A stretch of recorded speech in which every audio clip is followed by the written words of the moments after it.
Hello everyone and welcome to episode 202 of the Xbox Hall of Gamers podcast. This week I'm joined by Cameron.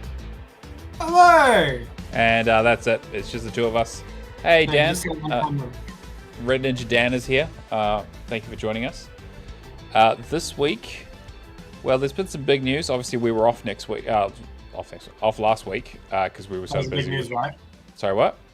That was the big news. Yeah, the big news was that we didn't do a podcast. Yeah, people were upset. To be fair, some people were upset, which is funny. There was a suggestion that I was going to do a podcast on my own, which I think is narcissistic even for me. It's funny, though, because those same people that want you to do a podcast by yourself aren't patrons. That's true. They're not giving us any money. So, yeah, I don't know. If you want to hear my ramblings to myself like a crazed, deranged schizophrenic, you got to pay for that. Or you got to ask Matt to record both sides of the stream and just, mute me. Yes, exactly. just dub over you. Exactly. It's okay. I've got nothing important to say. To be fair, I don't think any of us do. Yeah. If you're one of our eagle-eyed viewers at home, you'll notice that I have a brand new headset. Thank you to Char for supplying that as an early birthday present. Greatly appreciated. I mean... See how it is. Yeah, I mean... That's all I'm going to say. Someone's got to be the favorite, right? It's okay. I'll get a nice jacket. You'll get a headphones. It'll work out. Yeah, exactly. Yeah. We'll put this rock and roll band together, one piece of equipment at a time. As always, we do the show live on Twitch. Xbox Hall of Gamers is the place to find us. So come say hi, hang out in the chat, the usual business. You know how it all works. We got Dan in here at the moment, a question asker extraordinaire, which is great because we are going to ask some of his questions. His first question was, if you had a dragon as a pet from any franchise or media, what dragon would you want? For me, it would be the hideous Zippleback from How to Train Your Dragon franchise.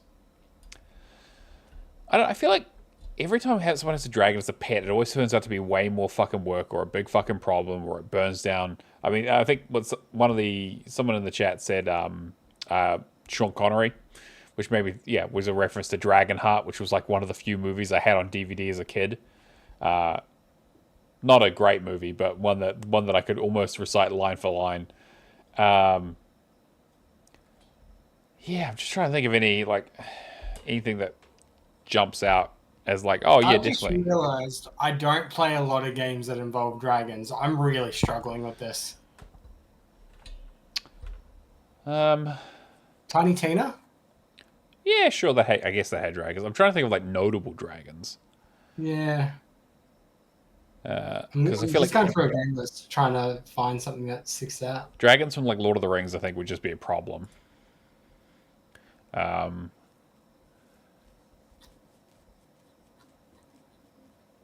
Dragons from The Witcher would be a problem. I just feel like every dragon that I can think of is go kill it as opposed to make friends with it. There was a TV show on ABC Kids. In the early 2000s. It was a Canadian kids show. Okay. And they rode dragon. I'm trying to think what it was called. Dragon Riders, maybe? I don't know. Yeah, it's probably just Dragon. ABC Kids show with dragons. Dragon Booster, I think it was. Does that ring a bell? No, it does not. This question does just make me think of that meme where it's you could show me a picture of any four white people and tell me that they're imagined dragons, and I would have to believe you because I have no idea who those people are. There was a Canadian kids animations in the early 2000s. They definitely quite a few of them at the time. It was the raccoons and a few others. Yeah. Yeah. But there was this TV series called Dragon Booster, which I thought at the time was pretty cool. I would say one of those dragons because it's just dragons as essentially races. Oh, okay, yeah. And that's kind of got a Yu-Gi-Oh type of... Sure, collectible, sell merchandise, do the Transformers thing. I don't think they did that much merch over here, though. Yeah, that doesn't surprise me. Do you remember when they did that Mummies TV show? No, we're not getting off on this tangent.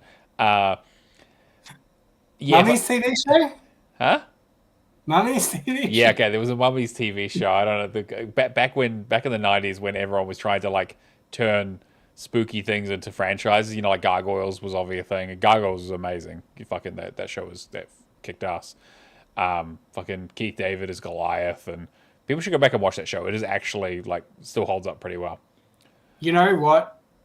In terms of like creatives trying to just sell merchandise in the end, like in the end of the day, Small Soldiers. Oh yeah, Favorite movies growing up. Yeah, a movie about merchandise coming to life and killing people. Yeah. Yeah. That's what I want. I want that kind of like 90s movie. 90s? Early 2000s? Yeah, it was late 90s, or was it? Yeah. Yeah. Emissary of the Gorgonites. Yeah, I remember. Just so cool. Yeah. Oh, man. But I always... that movie has always stuck in my mind when the dad comes home and he like has the wooden boat toy thing and he's like snapped the mast and he's trying to tape it together. He's like, oh, I fell when I was brushing it. And he's like, the fuck did you brush it with, a mallet? Like, it's a fucking wooden boat. Anyway, does not matter. We're just getting into my childhood and the movies I used to watch on repeat. Tangent of actual movies that I've watched and can remember. It was Indian in the Cupboard. Yeah, sure. Yep. I read the book series as a kid too. There's a book series? Yeah, it's based on a book. And so like Indian in the Cupboard was the first book. And so the idea is that the Indian in the cupboard, like when they opened the cupboard and like, it came to life, he was transported from his world, right? And so in the later books, the kids went into the cupboard and went into the actual place. Anyway, it got weird and interesting. It was a whole series. So that, Small Soldiers, War Games. I'm trying to think if there's anything else. In the 90s, Mighty Ducks. I would have watched Mighty Ducks. I don't think I can remember any of it though, other than just the symbolism of that. Yeah, the whole thing with Mighty Ducks was that like they also turned that into a cartoon series, where like you could buy merchandise of like ice hockey players, and the Anaheim team did change their name to the Ducks after that movie. But getting back to the actual question about dragons, I mean, it would have to be like a small dragon. Like it would basically just be a bearded lizard that breathed fire, you know? I caught a lizard in the house and I put it in the Facebook group chat today that we have with the... You don't use Facebook, so you're the only one who uses it. But I captured a lizard and yeah, so I had a lizard today. So you guys literally have a group chat without me is what you're telling me. I see how it is. Yeah, okay. No, that's fine. That's fine. Whatever. It has lizards. It has lizards. But considering how much I've lent into that meme, that's true. Maybe that's not the worst thing. That's true. That is true. Yeah, the lizards are a real creature. They're not just memeable material. But yeah, maybe something from like... Yeah, How to Train Your Dragon is maybe not a bad shout. But the problem is that like in the real world, where the fuck would you put a giant lizard? You know, like how would you feed it? Like if you think about like the practical elements of it, which I know is really a boring thing to say, but I think conceptual lizards are more interesting. Maybe a Digimon, like a Digimon. Yeah, I was just gonna say like Charizard. Yeah, something like that. Yeah, for sure. Yeah, like a little mini one. I mean, whatever. You can put it back in its Pokeball, I guess that works. Which also ties in with our next question from Red Ninja Dan, who says, with Pokemon turning 30 this year, if you guys could live in any of the regions, which would you want to live? For me, it would be Galar, since it's my home region based on the UK. Hoenn. Yeah, okay. Yeah. Hoenn's 2, isn't it? No, that's Johto. Johto was 2. Sorry. Johto then. Johto? Yeah, I think Johto is probably what I'd pick as well. I think Gold, what is it? Gold, Silver, and Crystal. Era is my favorite. Yeah, in terms of era of Pokemon, for sure. I'm still annoyed they never did the Pokemon Year and Pokemon Nah, you know? Like, I feel like they need to do Australian Pokemon would be really good. And Pokemon Year Nah and Nah Year. I mean, they've basically run out of... I mean... Yeah, I'm disappointed what the Pokemon franchise has become. But... I'm trying to remember what the other ones are based on because I fell off Pokemon for a long time. You know, so in terms of 7, 8 regions, right? Something like that. Yeah, because Pokemon ZX or whatever has all the the latest one is set in the city, which I think is... I don't know if that's based in the UK. No, I think it's based in France, right? It's all like French stuff. That was the... I mean, to me, it's always going to be Kanto or Johto. Yeah, Kanto. At least Kanto, I wouldn't have to look at a map because I'd be able to do that off the top of my head. Hi, Yeah. Stubby. Thanks for joining. Like 12 12 regions. regions? Fuck me. Yeah, it's a lot. And I guess like depending on the other games as well, there's spin-offs. France is, yeah, XYZ. Yeah, cool. Thanks, Dan. That's what I thought. I mean, that could be alright. It looks like a nice city. French do good food. You can get into a Pokemon scrap in the middle of the streets. Yeah, I don't feel like Why am I just thinking of Mr. Mime? Yeah, well, no, he's been cancelled. There's no Mr. Mime. He unfortunately he was in the files, so that's the last we're going to be getting from him. It turns out he was actually Mr. Crime, so no, he's gone away for a long time. Oh goddamn! And then we have one last question here from Mad Lefty, who says, "Question for the pod: Are we fucked yet?" Referring to a bunch of he included a screenshot of a bunch of test messages that went out on the Xbox app across the US region the other day. I mean, when AI become mainstream, we knew we were fucked. Oh, sure, yeah. I didn't put it in the news story, but it is something that funny that did go on. Is that a lot of people got this like test message from a marketing automation software that Microsoft use. And it's funny because obviously I have a marketing automation background, and so I was talking about how easy it is to do something like that. And I think clearly what's happened is he's run something on prod by accident in the production server instead of in the test environment, seen it hasn't come through, and has just kept doing it and retesting it over and over and over again, and then suddenly realizes he's been sending messages out to the entire US user base for See, this is why whenever I use any level of anything that's going to go out to a consumer and all that, I test one. Yes, exactly. Yeah. And I make sure that person is myself to make sure that it works, and then I test everybody else. Yes, exactly. Even in a test environment, only said to yourself. So, yeah. To be fair, timing this shit too. Like it's just not a good look. But like I've been there, I've fucked up. I've sent out emails that definitely have gone to the wrong audience and that kind of stuff. It's par for the course about being a marketer in the digital age, unfortunately. Quick tangent. You saw the thing about Collingwood Football Club in Australia? Why would I see a thing about a fucking football club in Australia? Because they were sending out their marketing message was in relation to wills, saying that before you die, if you wanted to do a bequest to the football club. Right.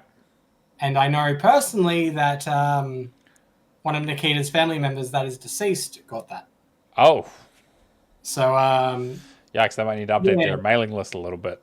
Their mailing list is out of date, and they're probably not the best look at the same time. Yeah.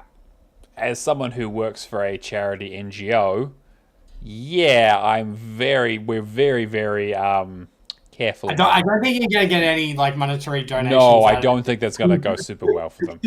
Welcome, Blood to Bone. Thanks for joining us. Always appreciate the support. Blood. Yeah. But I guess the question is like, are we fucked yet? I think we're going to talk about that because I think from, obviously... What viewpoint? Like, what viewpoint? Are we talking about the monarchy being included in the Epstein files? Like, do a tangent on that. Yeah, there's many aspects of which we are absolutely completely fucked. But is Microsoft fucked up? Maybe is the question this week, because quite luckily, we didn't do a show last week because we would have missed this news that... This would have been the biggest. We've had a few that is just like, in the Friday night afternoon news breaks on the 100%. Saturday. We've definitely missed a few of them when we've done a Friday night show here and it's Thursday over there, and suddenly they dump some of the biggest fucking news. This is probably still the biggest one. So if you've been living under a rock or you don't follow the news, or you only listen to us for the news, which is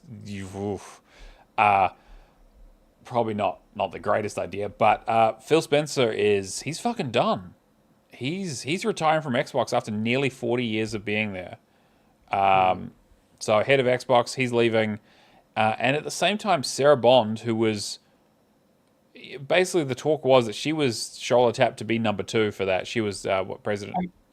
We assume, right? We Like assume. she's always been involved. Like her and Matt Matt Booty have always been involved in any type of messaging relating to Xbox. It felt like hey, this is a safe face that you don't need to learn who this is for when the succession plan starts falling into place. Yeah, exactly. Like they felt like the 1, 2, and 3 of that organization in terms of like what was happening at Xbox. They'd do conferences together. They'd show up as whenever they do their like Summer Games Fest stuff. It would be like, oh, and Matt Booty's here for a little bit to talk about Xbox Game Studios, and Sarah Bond's talking about how the console's going to be too fucking expensive for everyone to afford. And then Phil Spencer is out there wearing a gaming T-shirt. And also going out and saying that he's not planning on retiring anytime soon, mid 2025.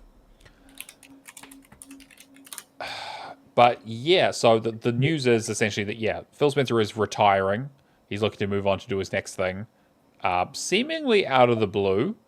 Again, like I said, he did say that he wasn't planning on retiring anytime soon. But to be fair, everyone has a different definition of what soon is.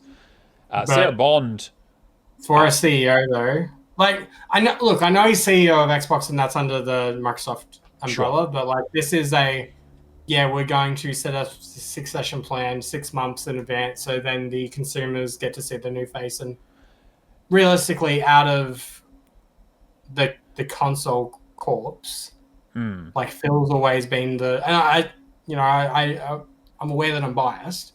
Phil's always been the friendly, like the consumer friendly face.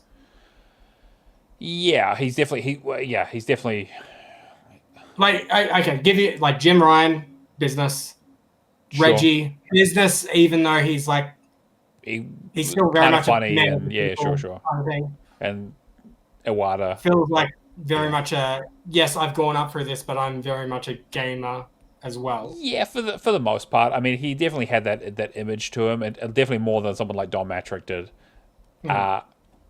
And he was kind of given a rough, it was a rough time. He had to right the ship, basically, right? Yeah. And I don't think that, I think the thing that humanized him probably the most was like, I remember every year at E3, he would go and do the giant bomb couch, like after the E3 thing, and like chat with Jeff Gerstmann for like, half an hour or whatever, and just talk like relatively candidly for, a CEO of a multi-million-dollar corporation. About not just that, like just the chill gaming shirts and and some of that is like corporate wankery, right? Like there's no world in which I don't think that was very, very calculated on Microsoft's and Xbox's part to appeal to those kinds of people, to make sure that they were bringing in gamers back into the fold. Don't think it's worked super well for them, but obviously Game Pass launched, cloud gaming launched, like. The series consoles obviously didn't do nearly as well as they would have liked, and they've been on the back foot for a whole 2 generations at this point. Yeah.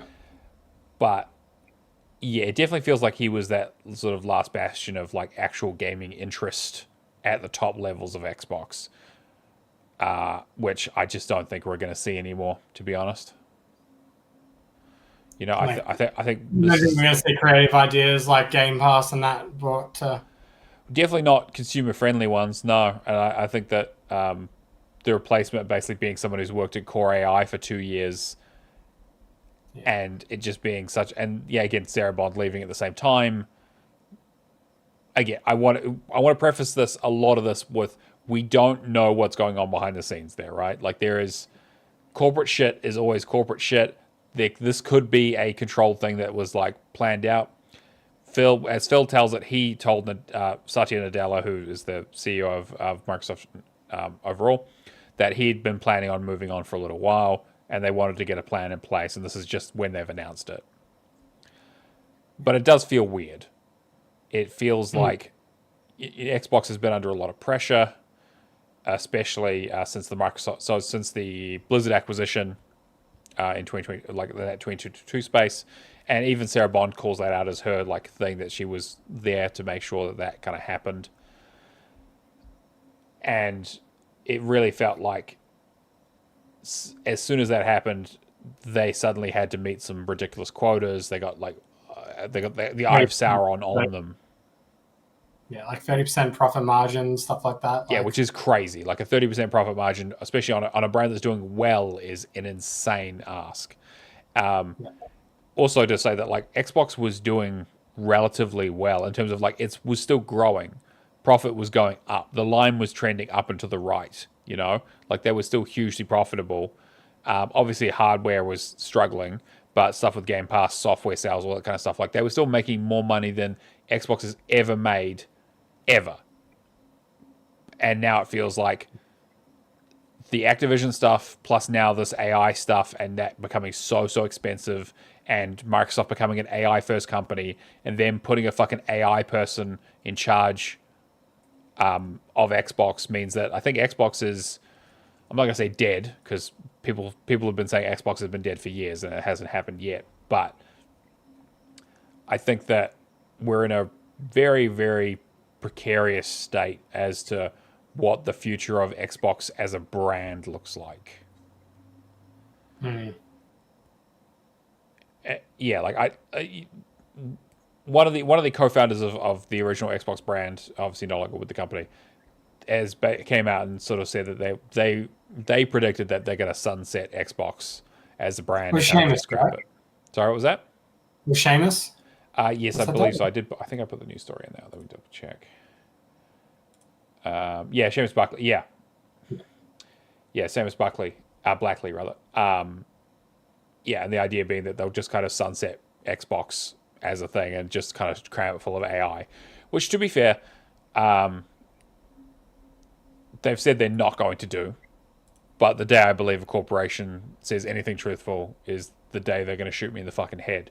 So, but Asha Sharma is the new CEO over there, and has basically come out and tried to assuage fears of being like, hey, yeah, I have an AI background, but that doesn't mean I'm going to get, like, literally calls out AI slop, basically, and says that, like, no, we're not interested in doing that. We want to get back to the creative piece. I've heard a lot of conflicting reports as to people's feelings about how this has gone down. There was a report that apparently the stuff was, like, a lot of people weren't super big fans of Sarah Bond and her direction for the company and kind of what she was doing with the kind of Microsoft brand, the Xbox brand, rather. Well, yeah. I was going to say the conversation around that was this is an Xbox marketing campaign all stemmed from her, and it pissed off a lot of internal Xbox employees. Yeah, and so it feels like maybe Asha has come in and basically said that there's a lot of been talk around like tightening that up a little bit and maybe not going in that direction as much, or having that. I don't know. We'll see. Again, a lot of this stuff it's so new, and none of this shit. I mean, this happened like 2 days ago. It seems weird too, like based on the conversations that we think that Xbox is very much going the way of like the next console will be a PC hybrid. Sure. And that kind of stuff. Like, to say they're like tightening the ship in that, and it's a case of like, Xbox is the way to play, then I don't know. I don't get a whole lot of confidence from the brand when we have events like this occur. Like, I have confidence in the brand because of Phil. And sure. I'll be honest, once I saw that on the Saturday, I personally as a gamer went like, man, he's been the reason that we've had like stuff like Game Pass. Backwards compatibility stuff. Yeah, he's definitely a driving force behind a lot of good stuff at Xbox, for sure. I don't think backwards compatibility was his thing, but it was when he took over in 2017, right? Yes, or maybe a little bit before that. I think the timeline was roughly the same year that backwards compatibility. Yes, he was definitely a big proponent of again, not necessarily the person who pioneered it, but a big proponent of expanding it and making sure that it was well supported. But like stuff like Game Pass and that's him. Yes, 100%. So I wonder, with not having somebody like Phil Spencer at the hem of that, then what does Xbox look like in the future? Yeah, well, I think that's a good question, right? Like, what's the priority? They've sort of reaffirmed that they're definitely doing another console, and maybe now this console looks more like a traditional console. I really don't know. The things I worry about is like, all right, I'm pretty sure Xbox is going to continue like the play anywhere kind of promises, and that because it makes sense. But in terms of like backwards compatibility or backwards compatibility is the main thing that sticks out to me. Like without Sarah and Phil there, does that just fall to the wayside? Yeah, does Play Anywhere not become a priority for the business anymore? Because I mean, that was the thing, right? Everything that came to Game Pass, everything that Microsoft put up was Play Anywhere now, so you could play it on PC or you could play it on Xbox or you could stream it or whatever. Like, are we going to lose more consumer-friendly portions of parts of Xbox that make up its identity? Yeah, I could definitely see it. I think that there's a real distinct possibility of that, and I feel like, I think they're talking about like a return to form, at least in some of this initial press stuff that they put out around like this, new CEO, new direction. But you have to remember that like they've been there and done that, and they lost. Like that, like the traditional console war stuff. Like that, they were getting their lunch eaten by the PlayStation 4, and the 5 is still absolutely dominating. And then the Switch comes in and just kicks them in the shins. Like it's just been. If they're going to move in a direction and their messaging basically is that like this current direction that Sarah Bond and Phil did is not the direction we want to go in, it doesn't necessarily mean they're going to go back to what they were doing before. It just means that now they're going to pivot in another direction. And so my theory for that is like we're going to see more AI stuff because Microsoft puts AI in everything now. Copilot is attached to everything, and it's been it's around the edges of the gaming space, but it hasn't been fully integrated yet. And then I think the other thing is cloud streaming. Especially with Azure's popularity, I think there's a strong possibility that they're going to really start leaning into that cloud piece there, where it's like, like there's the whole thing with the chip shortage, right? And the data centers and all that kind of stuff, and like RAM being so expensive and components. Like we were talking, and there were some news stories in here we might talk about, but the idea that like is a new console even feasible to do if they were going to plan on releasing it like next year was the rumor, right? 2027. And it's like, well, right now would be a fucking terrible time to do that unless you already have like prefabricated like agreements to build a certain amount of consoles or whatever it ends up being. But I mean, shit. I don't know if you saw the news with Samsung and Apple today. Where basically Samsung are going to be selling a bunch of their stuff to Apple at 100% markup. And yeah, basically like a bunch of chip stuff at 100% markup, and Apple agreed to it immediately. And the rumor and the talk behind the scenes was apparently Samsung was willing to go as low as 60%, and they just highballed them as a negotiating tactic, and Apple folded immediately. It's like that's how dire it is out there at the moment, where it's like they are like, no, we'll fucking pay whatever premium you want, just about, as long as you can guarantee that we can keep making our things and keep selling our things. And I think the reality is that gaming consoles are pretty low on that list. And so how do you fix that when you also want to keep this business going? And like PlayStation has this issue. There are rumors that PlayStation apparently going to, and this isn't our news stories, but we'll just talk about it now, I guess. There's rumors that PlayStation are looking to delay their next console till potentially like 2029. I'm pretty sure there's also discussions about the Switch 2 going up in price because of the RAM shortages in particular. Yeah, exactly. And I think someone put together like an HP, looking at like buying a new HP computer. The RAM cost was 30% of the cost of that computer. Like RAM used to be so cheap that you could snap it in half on a YouTube video as a joke. Like it's crazy. And so, like, obviously, this is going to have a knock-on effect on all consumer electronics. It's going to put a bunch of fucking mid-tier electronic companies out of business because they're not going to be able to get any chips or any fucking components. And so it becomes, okay, it's cool. going to be shit. It's going to flow into, like, the effects on competition and that as well. You're not going to have budget brand to be able to afford. And the thing is, like, realistically, if the Switch 2.5 or what, again, like, if we think about, like, the next things that are going to be coming out, like if they do like a high-end Switch version, which is a rumor they might do, maybe, but I doubt it.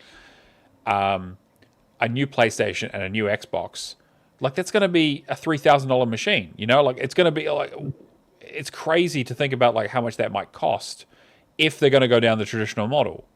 Even if they do the hybrid thing that we've been talking about, it's still going to be far too fucking expensive unless they're willing to take a loss on it, which in no way are they going to want to take a loss on it when they're like, well, why should we take a loss on this when we could just be trading money with each other and jerking each other off for AI bucks? And so then I guess the other idea is that, well, if they're going to build data centers, then you lean into cloud. And you basically go, well, our next console is actually going to be a streaming console. And we're going to put a lot more power behind it. We're going to improve the technology, and we're going to make it more possible for more people to jump on board. And you'll essentially stream in and rent or pay a subscription for computing power. And you don't need to own a PC. And this is something that what like Jeff Bezos has talked about as like Amazon's thing of like, yeah, like we'll just own all the computers and we'll just lease the time out to you, and you won't have a home PC. Say, with the popularity, with subscriptions and everything, how far off are we from that realistically? Because not that far. I do think that is honestly the way of the future. It's going to be renting computer space. Yeah, it's crazy. And everybody's subscription. Yeah, and so like they can take my PC away from my cold dead hands. Like that's the line I'm going to draw on that. Like there's no way I'm giving up my physical hardware. I mean, it's happening with every element of software though. Sure, it's only a matter of time before it becomes hardware. Yeah, and like AI is obviously going to be a part of that, right? And I think that the combination of AI, cloud streaming, and subscriptions is pretty much where this direction. I think this is the third direction that Xbox is going to now go in. Now that they have someone who has AI expertise at the helm, they have an audience and a brand that they want to. I don't think they're going to sunset it and get rid of it completely, because I think there is value in it, and they're still making some money on it. I think they made like $23 billion last year, like with a B. Like it's still a huge amount of fucking money. It's going to be realistically, I say it just being a face. It's going to be the same way EB Games and Zing is. Yeah. Where EB is basically just a front for Zing stuff now. Pretty much, yeah. It'll basically just be an entry point for them to force AI bullshit onto you. Yeah. So, I mean, and like maybe we're definitely being pessimistic about this, right? But I have not seen anything over the past few years that has given me any level of optimism as to the direction of the Xbox brand, to be honest. And this is just another nail in that coffin, unfortunately. What this means for the Xbox ecosystem and all that kind of shit, I'm really not sure, but we'll see. I mean, there's also the potential that the AI bubble bursts before any of this shit happens, and suddenly they're all out on their ass and they realize AI makes no fucking money. I mean, shit, even Goldman Sachs came out and said that the AI generated basically no benefit in the last year with all the investment that's gone into it. Billions upon billions of dollars. But again, I was going to say that this truly is the darkest timeline, and then I thought like 6 seasons in a movie in my head. 6 seasons in a movie, yeah. 6 consoles and a cloud gaming. Yeah, exactly. But I don't know. It is a money laundering front, yes. Yes, we give all the bucks money. AI is a huge scam, 100%. And I say that with my full chest. But yeah, I guess we'll see what happens. It is still very early days. We don't really know what's kind of going on at Microsoft. I'll be interested to see how this kind of shakes out. Yeah. Realistically, it's going to take a long time for this to start to eventuate into. It's either going to take a long time or it's going to take a very, very short time for them to gut it. There are like if they're honest about wanting to steer the ship in a different direction, then yeah, they're definitely going to have to make incremental changes. Yeah. But if they're really just going to sunset it and they're just kind of giving it lip service and blowing smoke up our ass, then yeah, they'll just gut it as quickly as possible and they'll blame AI. They'll lay off more people. I mean, shit, that's basically what's happening at. Was it like was it Blocks or whatever? Yeah, I just don't want like more. Blocks as in Afterpay's owners, right? Yeah, well, like Jack, the Twitter founder guys. His thing was that he basically went on Twitter today and basically laid off. He said, "Oh, we have about 10,000 people. We're going to lay off 4,000 of them right now," and just did a huge Twitter thing about it. And yeah, a lot of that was around AI, right? And I think that the thing is that whatever happens going forward for Xbox studios, more people are going to lose their jobs. I think that's just an inevitability as to this kind of stuff. And those studios that are sitting under that umbrella are probably very, very concerned. Oh, I can't think what this word's called. Oh, never mind. Yeah, I don't want to be a pessimist about it. Like, I'm really hoping this turns into something positive. But even if, like, stuff, for example, console exclusivity, even if that stuff gets clawed back, like, Stadia won't go for it because they're making more money putting it everywhere. Yeah, exactly. So yeah, you might as well get I every don't know studio using. Exactly. Yeah. What is the direction that makes sense? And they're like, well, we don't like this direction. It's like, well, what else have you got? Like, what can you do? Because the whole point was that they were differentiating themselves from PlayStation by releasing everywhere, having a subscription service, which PlayStation copied, and then having cloud streaming, which again PlayStation also copied. And so it's like, okay, well, if you're going to change it, you're going to try and change the game again. What are you going to? What ideas do you have? Pitch us something. I haven't put it in the news here, but there's also talk around. I don't know if you saw Bluepoint.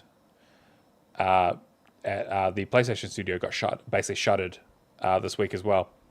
Yep, Bluepoint got shuttered, and there's talk of Sony backing out of PC. Yeah.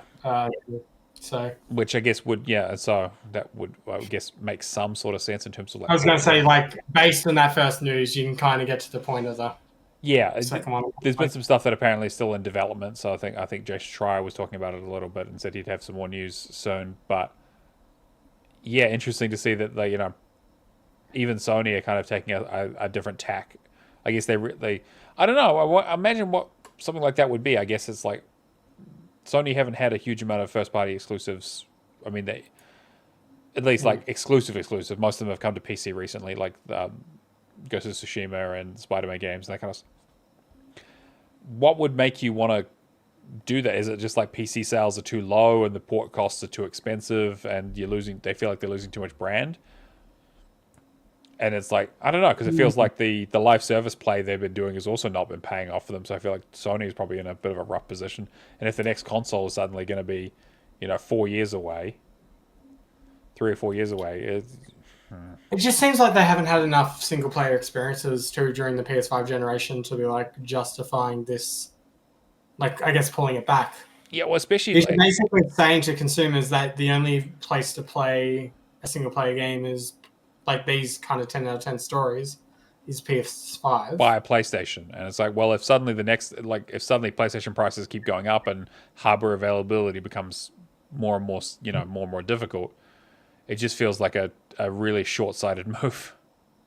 I was gonna say, like, are they shooting themselves in the foot considering RAM prices and everything? If people have a PC and they can play the games, then why wouldn't you just bite the bullet, pay the porting costs, and make sure that it continues to, unless you really don't want it to, unless they see it, Microsoft going the PC angle, and they really don't want their games on a consumer's platform. Yeah, maybe, but it does seem strange, right? And obviously I'm sure some bean counter has done the math, right, and looked at like how much it costs to port, how much money they lose on each sale, because obviously they got to give, on like Steam, for example, they got to give Valve their 30% cut, right? So they get 70% of sale on a PC for a port they had to pay for. And but wouldn't you just make your own platform then? I guess you're the marketing from Steam and exactly. Like Steam, like again, they've all tried that, right? Like Epic tried that. Everything. It's just you have to be on Steam. It never works.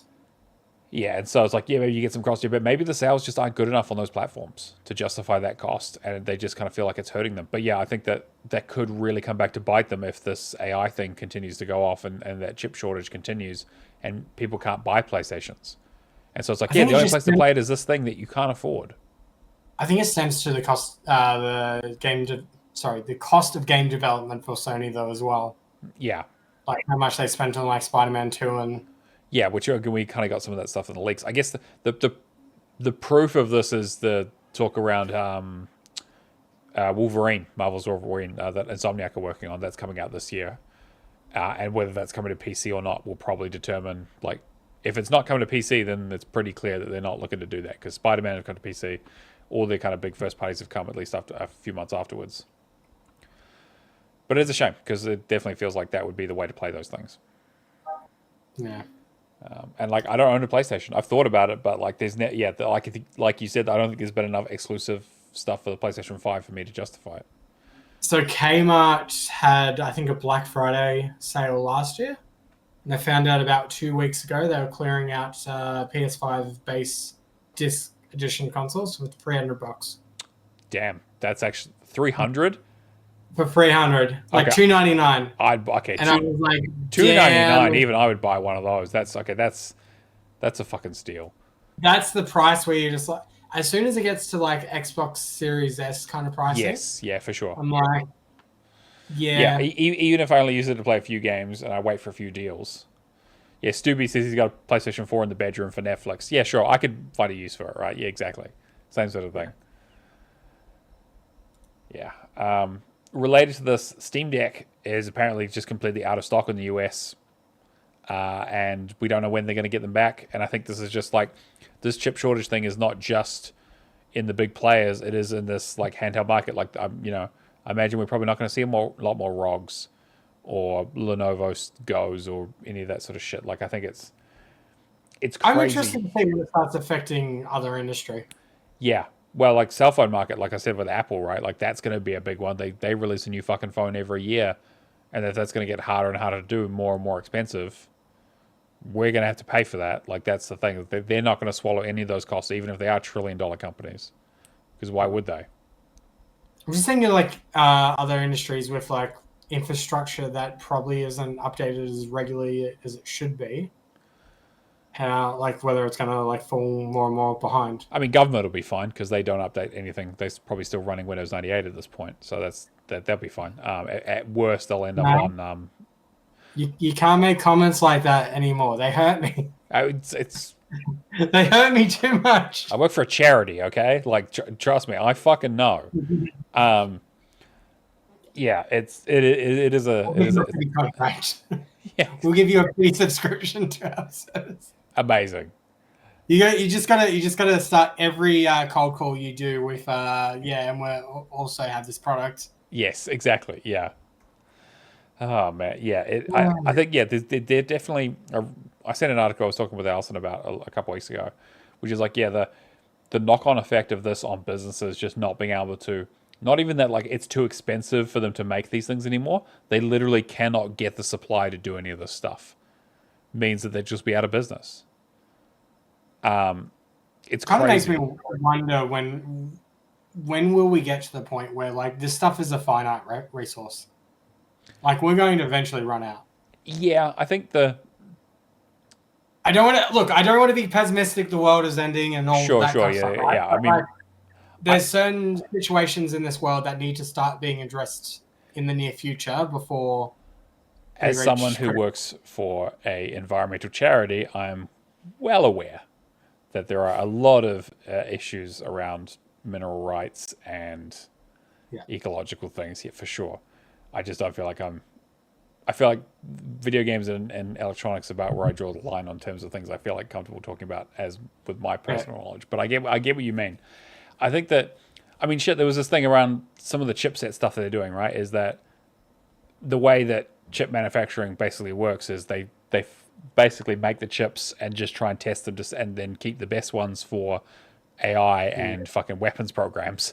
The middle ones go to high-end electronics, and then the lower tier ones go to like cheaper shit. And so now that they're doing more and more of this work, we're actually getting more and more lower tier chips coming back. So I think it was like Nvidia bringing back like the 3060 because they have enough chips to make them that they were just going to throw out anyway. So you can get an older lower end card and just kind of make them. Like Nvidia have said they're not doing another series. They're not doing a 60 series. They're just like, no, we don't need to because we're literally the highest valued company on earth. Like gaming, they don't give a fuck about. And this isn't just like the crypto thing where it was like, it turns out it was a scam and they were just, basically it was just like, it was a big buzzword thing. The AI thing, people are bought in on this. But yeah, I don't think it's too much other news, to be honest. I think that, this is an all-encompassing thing where the direction that this industry and the world are going is going to have a serious impact on whether we're even going to be playing games, by 2030. Quick, I need some happy news. Yes, please. There is some happy news, or some interesting news at least. Apparently, there was a casting call that semi-confirmed that Wolfenstein 3 is apparently happening. Yeah. Great. I mean, it was bound to happen eventually. Yes, again, they've been kind of keeping that one in the tank. Now that Machine Games are done with Indiana Jones, I don't know if they're doing any more DLC for it. Maybe. Yeah, I don't think they've said it. I mean, they lined up the DLC with the PS5 release, so Yeah, that's true. So I mean, maybe they will go back to it. It's nothing to say they can't. and they're doing has the Switch 2 Switch 2 version. I think is that out. I'm not sure it's out yet, but I know they talked about it at the showcase. They did a bunch of Bethesda games coming to Switch 2, so it might actually be out now. I was going to say, I think Wolfenstein 3, though, they're probably lining up their cards to go alongside the TV show. Because, if they're under Microsoft's umbrella, and Fallout's been a blow-away success for them, then they're going to start looking at other IPs and how they can set them up for success. And actually having games to go along with them is a nice extra thing that they've really struggled with on the Fallout side for sure. Yeah. I'm definitely keen. Like, I think that Wolfenstein 3 has kind of been something that they've been talking about for a long time. Considering that Wolfenstein 1 was a cross-gen game with the 360.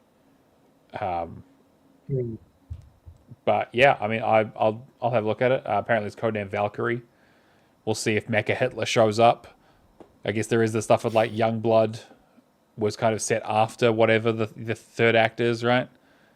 So I guess they kind of fill in that middle bit there that they kind of don't talk about. So I guess we'll see. I have to do 2's achievement list before that comes out. Good luck. Yep. I'm still pushing for it this year. Yeah. I believe in you.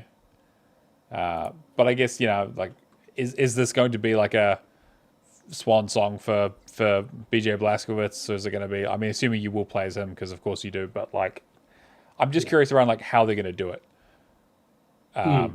Because the second game ended on well, they definitely didn't win the war by the end of the second game. Let me put it that way. There's definitely a lot of Nazis to fight. So there's definitely a lot more story they can tell in that space. And so I think that's about it in terms of news. Obviously, yeah, the news has really been dominated by all that kind of stuff with Xbox and the departures. Do you want to go through the Game Pass? That we can probably cull some of these Game Pass updates, actually. I'll just quickly go from. So Aerial Knights, Drop Shot, Death Howl, EA Sports, College Football 26, The Witcher 3 Wild Hunt Complete Edition, TCG Card Shop Simulator, Dice a Million, and Towerborn on Game Pass now on different tiers. Final Fantasy 3 is coming out March 3rd, and Kingdom Come Deliverance 2 is coming out March 3rd. I think it was like a week or two ago, Nikita showed me the Twitter post of the Melissa McGame Pass thing. Yes. It's like, what do you think this means? I'm like, Deliverance. Yeah. And the first game was already on the service. Like, what do you think it means? She's like, I don't know, they're going to add more games. And I'm like, yep. Yeah, it's Melissa McGame Pass. They're definitely going to add more games. But, like, what game do you think they're adding? She's like, I don't know. I'm just like, remember this one that I wanted to pick up? And she's like, oh, yeah. Thank God I didn't buy it back in, I think it was Jan for like $30. Like, locally. Yeah. That's a good get, though. Like, we've basically had every major Game of the Year kind of title come to the service. Right? And Ghost of Yotai, obviously. Yeah, true. Yeah. But yes, basically, yeah, all the big hitters I definitely have been on the service by now, basically. In terms of leaving, we're Expeditions and Mud Runner Game, Injustice 2 on PC and console, Middle Earth Shadow of War, good timing that, and Monster Train. Yeah. Shadow of War was really good. I actually forgot it was on the service. But yeah. Were you playing it? Did you own it? Or? Yeah, I owned it. I bought it years ago because it's on sale every fucking week, just about. It's been part of every bundle down to as low as like 90%. Yeah, I'm curious to see what's coming out next month. I'm assuming it'll be another Final Fantasy because it just feels like they're adding one of them a month now. So just keep an eye out for that. It's like we really need to pad this out. Let's take the multi-pack. Yeah. They did the same thing with all the other Final Fantasy titles. True. And I actually haven't played any of the Pixel ones yet. I should really get around to that. I mean, 1 and 2 probably not going to take them that long. That's true. I know Stubby finished them relatively quickly. So we also have our Patreons, patreon.com/HallofGamers if you want to help support the show. All of our kind of extra content goes on there. A huge thank you to Old Mate Clan, Cavalier07, Hack and Pone, Kung Fu Skills, Happy Moogles, Admiral Awesome, Natolinator, Lee Howard, Left for Legacy, and Venoms AU. We literally could not afford to do the show without you guys, so thank you so much. It's greatly appreciated. If you do want to join, that's the place to do it, and you want to help support the show. You can also join as a free member and get access to some of our backlog of old extra content, like Lights, Camera, and Action, where we talk about old video game movies. And if you want to keep up to date, all of our extra content beyond that at the paid tiers is available at all paid tiers. So whether you give $2 or $10 or whatever it is, you get access to all that. So if you want to hear more of our wonderful voices, that's the place to do it. Cameron is also cooking up a little bit of a new bit of content for that we're going to be talking about. Probably maybe next week. Cameron, you thinking? Yeah. I mean, we were going to start at the start of the year, but I think next week we'll... Yeah, we'll see. We'll start the month off strong. But yeah, again, thank you so much to all of our supporters. We also have the Bimestral Burden, which every 2 months we have a theme, which is this theme has been New Year, New Me, which is playing games with character customizations or equipable character cosmetics, not just changing your fucking color of your units in Age of Empires. That doesn't count. No, it's fine. We're just moving on. Like I said, if you take that particular unit, it changed the unit completely in that particular scenario. So there was 2 cases. Yeah, but it just becomes a different unit. You said cosmetics, which is like colors as well. Unbelievable. So get your last few in to get towards the end of the month. We'll announce a new one on the Discord probably this weekend because that'll be the 28th is tomorrow. So have we come up with any ideas? Well, no, that's why I haven't announced it on the show, and I was just going to cover for it. But thanks for pointing it out, Cameron. Yay! Yeah, thanks. You can see behind the curtain. I'm fucking tired. Okay, I've literally been away this whole week working. I barely played anything. So, Cameron, what have you been fucking working on? So I caught up and I completed Age of Empires 2. Now, did you complete it or did you just load up a DLC and have all the achievements pop automatically? I was so pissed. So I was like 4 or 5 DLCs behind at the start of the year because they have been releasing content. I think they've been releasing like 2 to 3. We're up to 50 free civilizations now. That's fucking insane. Like this is still my favorite game of all time, but I was so disappointed to boot it up and then just be like, oh, that's weird. Some of the achievements popped.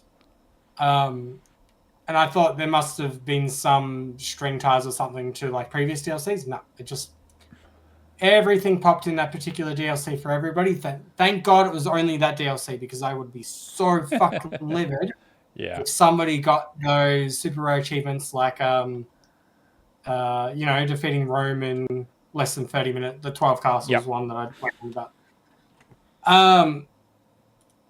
Finally, where do I start?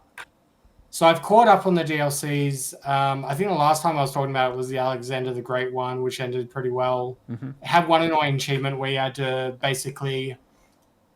you had a special structure that you could upgrade the units throughout the campaign. They were trying something new where over the duration of the campaign, you would eventually get stronger under certain civilizations. So it was cool. I don't think it really panned out like they were hoping. The new DLC, the achievements all popped. I need to actually go back and play the campaigns just to get a basic understanding of it. But I have been watching a lot of YouTube content on the new civs. And there is a new unit that is essentially, you know what Eagle Scouts are in Age of Empires? No. Okay, so when they added the Aztec civilization, they had Eagle Scouts, which are like very fast, like scout cavalry kind of speed units that have a little bit more attack but lower HP. they're pretty well balanced compared to the other units in the game. The new civilizations, they added a champion unit, which is very easy to produce in the Dark Ages, which is a massive nuisance. Right. So all the ELO players across different ranks now are essentially spamming that unit, putting it over to the enemy base, annoying the crap out of it, and then it's just you just can't War of counter. attrition, yeah, for sure. So this is, I think, the second worst rated, if not the third worst rated DLC because of that. Yikes. And the bugs, which is a bit of a bummer because outside of that one strategy, everything seems pretty balanced, and the achievement bugs does seem like one of the better DLCs that they did make, but unfortunately it's not the case for achievement hunters. Outside of that, I've been playing a shit ton of Rise of Nations. Okay, interesting. Yeah, so going from RTS to RTS, I had to work out a way to, because it's set up for the old displays and that,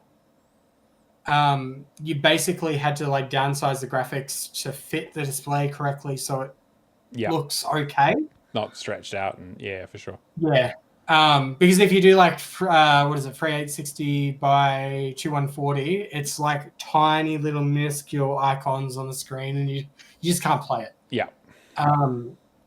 So I found out that you can essentially leave it running, put a whole bunch of helicopters above the enemy base after you've destroyed most of it, because aircrafts and that can't capture enemy bases. Mm-hmm. And then you can basically just make it so it's a sandbox mode. Okay. So there is a lot, and I mean a lot, of just creating units. So I've just been doing this in bits and pieces, leaving the game running, spamming a whole bunch, and then deleting it. So like, it's like make 1 million infantry. Gotcha. Okay, so it'll be there for a while. So it is a 60 to 80 hour game, but it is essentially like, using this method, it's a bit quicker, but it's going to be a massive grind, and then I just have to do the campaigns. Outside of that, I think when I was talking about Kingdom Hearts 2 I talked about completing Kingdom Hearts 1 and Kingdom Hearts Chain of Memories. Mm-hmm. Went on to 2, did just under half of the replica fights. Oh, nice. Yep. I was in critical mode. I got to the point where I'm just like, no, I can't do this anymore. It is just too difficult. So I'm now playing through Kingdom Hearts 2 on beginner mode to get back up to that point so I can get those achievements and then do Birth by Sleep. Yeah, that's unfortunately the way to do it because, it's insane. It's way too difficult on critical. I think it was versing Sax, and you don't have enough time. Yeah. Like your timing has to be perfect, and I just can't put up with it. But yeah, that's pretty much it for me. Just working on those ones. Yeah, like I said, I've been away, so I haven't had a chance to play too much. I ran through, I don't know if I talked about this last week or the week after, but Anno Mutationum? Mutanity? I don't know. But it's the Metroidvania side-scroller or like 3D/2D side-scroller that got added to Game Pass a little while ago. It's has like an interesting kind of, again, I don't really quite know what's going on with the story. It's very like vague and like tropey, and I don't know if it's maybe not well translated. I don't know. It seems a bit weird. But there's like magic and cyberpunk and like demons and shit. It's very strange and interesting. And there's like a disease that turns people into robots.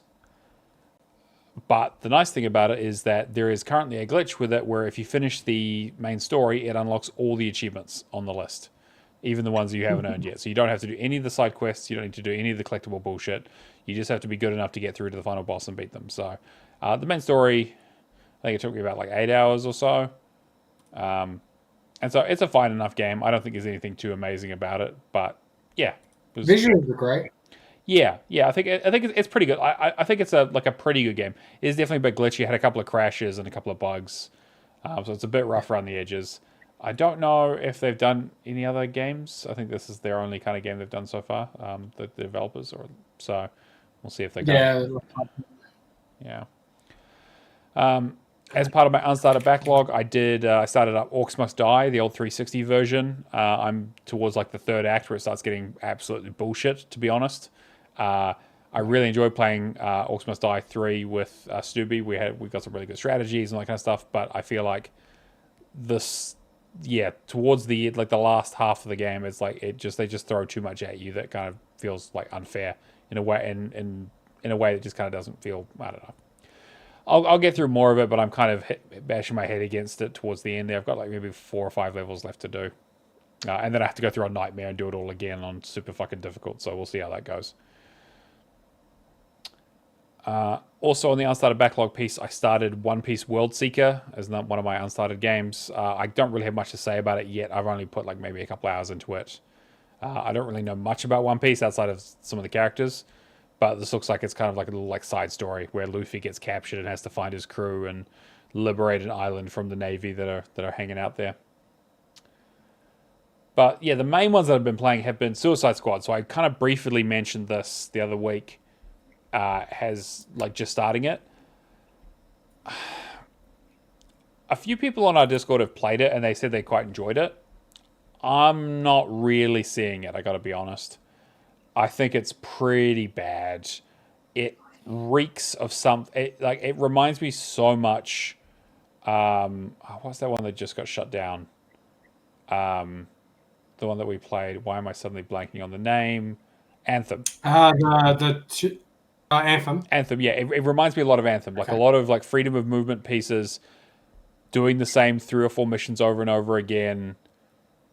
I mean, I think the story is slightly more interesting, maybe in like this, because they obviously have the DC stuff to lean on, and you are like killing the Justice League, and like there is some fun stuff there. But it's so live service heavy in terms of like the loot grind is not that interesting. The guns are really fucking boring. The missions are just god fucking awful. You fight the same bunch of type enemies over and over again, and the end game grind is just such a fucking slog. I've got 2 achievements left in it. It's probably going to take me a little bit longer because I need to level up to level 50 with like overall rank. And I'm at like level 28, so it's definitely going to take me a bit. But I'm so over it. If it was just the main story and they expanded it out a little bit and made it a bit more interesting, like the Arkham games and that kind of stuff, and it had a bit more of a DC twist on it with like the supervillain stuff, I think it could have been more interesting. And there's elements of like interesting story element stuff there. It's like, oh, cool. Here's what it would be like. It's like, if you're taking down the Justice League, what is the thing you need to do for them? But the problem is that every fight just turns into, oh, we found the object that lets us kill this person. We found the anti-Speed Force thing for Flash. We found the Yellow Lantern for Green Lantern. And so we just shoot him till he dies. And it's like, what is this? Like, I'm Anti-Batman Boomerang? Basically, yeah. The Batman one is maybe the only one that's slightly interesting. Okay. And even then, like, I just feel like there's so little to this game. And then when you get to the higher levels of like the sort of repeatable content that you have to do to reach the higher levels of it, the enemies, again, it's literally the same 3 missions that you just cycle between on higher difficulties, and the enemies just become super bullet spongy, and you basically just have to keep throwing grenades at them, and that's it. It's like it's so fucking brain dead. I was really, really disappointed with it, to be honest. I'll be glad to be done with it. What I have been enjoying, though, is I started High on Life 2. I started this before I went away. I've done like the first 2 bounty missions. Laughed my ass off at a bunch of jokes. Some of the jokes are just not funny, which is like, you know, like there's very, very hit or miss humor, but it is still. There's one of the mission takes place in a convention planet where they just have conventions, and so you go to a political convention to assassinate a guy, and then he escapes and goes to a bunch of other conventions. So you're basically running through conventions, and so one of them is like, again, the big thing about this is like you have a skateboard now, so you can do like skateboarding tricks and stuff, and so you're running through a safety rail and pool convention, and they've set up they've had conflicting spaces. So you essentially have a skate park, and so like the joke is that like you're kind of going through a skate, like even there's a bit where I don't know if you remember from the first game, Pseudo, the suit AI thing that jumps up and talks to you. And right when you get the skateboard, it's like, cool, let's just call this game fucking Tony Hawk Pro Skater 5. Did they even make one of those? I don't fucking, like, literally call it that. Like, it's so fucking stupid, but I have been having a really good time. And like these games, I never know quite what to expect next. You know, like, they always just throw, like, left field stuff all the time. Wait till you get to the Game Pass reference and tell me how you feel. Yes, well, yeah, we'll see how that goes, I guess. But yeah, I've been enjoying it quite a bit. I know it's still quite buggy. They've released a few patches. I'm hoping that there's some issues with the collectibles, so I'm really hoping that doesn't fuck me up too much. But I'm kind of taking my time with it. I'll kind of jump into it every now and then. And then the last thing I'll talk about is I started Mio, Memories in Orbit. So this is something that Stubby was playing and he highly, highly recommended. It is a really, really solid 2D Metroidvania with like lots of platforming elements, and the whole thing is like every time you hit an enemy, it resets your jump. So it's like you got a lot of timing stuff. It definitely has like sort of Hollow Knight vibes, quite punishing in some ways. I'm not super far in it, but I definitely got stuck on a boss and was like, I feel like I'm in the wrong fucking area, and realized there was a whole other area that I've completely missed. It's quite directionless, so like you don't get a lot of like push and pull. You got to kind of figure out things out for yourself. So I'm enjoying it quite a bit, but I've kind of just like played it on my laptop a little bit while I was away. Is this the one that got added to Game Pass? Yes, yeah, just got added to Game Pass like a couple weeks ago. I think Nick from Xbox. Oh, what are their names now? It's not Xbox Era anymore. It's something else. Yeah, like he was talking about this game and it looked amazing. Like I couldn't remember what it was called, and the art style just looks amazing. It's beautiful. Yeah, and the music's nice, and like I think the only thing is that like I'm definitely getting the get lost in a world kind of vibe from a Metroidvania, as opposed to the slightly more directed stuff that you might find in like a Castlevania, where it's like quite clearer which directions you can kind of go in. The comparison I had was the Prince of Persia, the 2D. What was the one from last year? No, year before. Yeah. The most recent one. Yeah. Yeah, it definitely has a little bit of that. Yeah, it's Stoopy saying he definitely got lost. Yeah, I ended up on like the far right side and got absolutely destroyed by some sort of deer creature. So I'm gonna go explore somewhere else for a little bit. But it has all the traditional trappings. I'm curious, like it definitely obfuscates the world stuff, so you kind of have to kind of figure out through context clues what the fuck's going on. I'm not quite sure what is going on, but yeah, really enjoying it. Hopefully going to play a bit more of that this weekend. But yeah. Oh, they're the same devs as Shady Part of Me. Yes, they are. Yeah. This is a big improvement over that game. That game was fine, but this game is like really, really impressive. Sometimes you got to work before you do them. Yeah, and they've got some accessibility options, like Stoopy's saying. Yes, they have some stuff where it's like, if you stay on the ground long enough, you get like an extra hit point back. I think the bosses get slightly easier every time you die to them, similar to like the Hades and that kind of stuff. Which is, it's like not handy to have that kind of stuff. Nothing that makes the game like God mode or anything like that, but definitely just like a little bit of help. Yeah. Oh, and I also got the last achievement in Shadow of War, like you were saying in the Game Pass wrap up. There was I had one achievement left to do the equivalent of their Trial of the Ring or whatever. You got to try and get through the DLC without dying and while getting a high score and doing it really quick. And thankfully, I managed to get it on the second try. I fucked up relatively early on, but was able to undo it. So, it wasn't too difficult. It took me like maybe just under an hour. So it's pretty reasonable once you know what you're doing and you've kind of got some upgrades. But really good walkthrough on TA. Definitely check that out. Anyway, that's enough for me because my throat is starting to hurt and I have not had a moment to rest since I got home. So let's move swiftly on. I'll take over if you need. I will just say we've also got the word challenge. A lot of guesses have been going into it. If you don't know what that is, we have a channel on our Discord where you go and guess a game. And if you get it right, a gift pops up. And each week I give away a clue. The first clue was that this game was a sequel. Second clue was that this game had no number in the title, so a non-numbered sequel. The third clue is that this game was on the original Xbox. So get your guesses in. But beware, because Kirby has decided that he is going to be taking over the competition and also paying for it because we can no longer afford it, unfortunately, which means that the clues are going to get very, very unhelpful and he's going to throw some bullshit at you. So beware. Try and get this one because this will probably be the last easy one that we do. Yeah, anything past 3 hours, gonna be. Man, those hints that he's putting for the new one. Yeah, he's already got hints and all that sort of stuff. The most unhelpful fucking things I've ever seen in my entire life. And this is the man I used to podcast with. All right, you want to do the rest of the stuff here, Cameron? Yeah, so Hog Leaderboard in number 3, we had Mephisto for the win with 20,910 for the week. Fresh Forever in number 2 for 26,000. And in number 1, we have a Grey Shark for 49,510 gamer score. Jesus Christ. Well done, guys. He recently just hit his 3 million. That's crazy. What? Grey Shark? Yeah, Grey Shark, yeah. Jeez. Completion shoutouts. We had Mad Lefty with Castlevania Sympathy of the Night. We got Rapture with the Plucky Squire. Just Jake with Secret Mana with Retro Achievements and Firewatch. Moonzom with Final Fantasy 13-2. And Ickles with The Crew 2.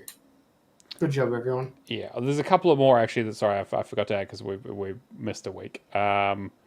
So we'll also just say, sorry, I'm doing this live. Stubby also finished Memories in Orbit, as we talked about. Bolo Sharks finished up Crime Scene Cleaner. Natolinator finished up Rocket League. Cobra Todd finished up First Ascendant. Rapture also finished up High Guard. I've been thinking about it. I downloaded it, but I haven't started it yet. And Jake finished up Super Metroid on Retro Achievements, completing his next game on his 1 game a year. And Hack and Pone finished up Hogwarts Legacy. Yep. And Stubby did Mirage. Oh, yes, he did Mirage as well. I need to ask him about that because I have that new DLC to do on that. I'm curious of how that goes. Oh, I need to... It's on Game Pass, though, so we'll get... Well, I guess yeah. But that's pretty much going to bring us to the end of the show. As always, we do the show live on Twitch. Xbox Hall of Gamers is the place to find us, so come say hi, hang out, the usual business. Thank you for Red Ninja Dan and Stubby and others for stopping in. We greatly appreciate the support. Cameron, anything you want to plug? Nah. Well, I'm just going to be doing the 24 games for the year and just seeing how well I go with that. Yeah, best of luck. We'll also get the final episode of Fallout done for Lights, Camera, and Action when we can get people together for it. We want to try and get a bigger group for the big finale because it was a pretty exciting one. But I think that's going to wrap up episode 202 of the Xbox Hall of Games podcast. We'll catch you guys next week. See you later. Bye, everyone.